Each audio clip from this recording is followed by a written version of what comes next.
Alam mo ba na nagbabalik na ang masarap na Krispy Kreme donut dito sa Calgary, Alberta? Wow! At sa ngayon nga ay meron silang 2 branches dito sa buong Alberta. Ang swerte nga namin dahil nga ang isang branch nila ay dito sa lugar namin sa Calgary. At kahit nga bumabagyo ay sumugod kami dito sa kanilang store. Located nga pala ito dito sa may McLeod Trail, Southwest, Calgary, Alberta. Tingnan nyo naman kahit nga bumabagyo ay ang haba pa rin ng pila. Excited nga kami dahil nga first time lang namin makakatikim ng donut ng Krispy Kreme. Nakakatuwa nga lang dahil nga makikita mo kung paano niluluto at pine-prepare yung mga donuts. Palapit nga kami ng palapit sa pila ay kinakabahan na kami kung ano yung pipiliin namin na magpapataas ng aming mga sugar.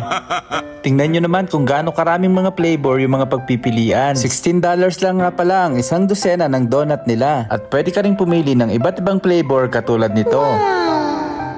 Kaya sa may mga diabetes dyan, sumugod na kayo sa pinakamalapit na Krispy Kreme sa inyong lugar. What?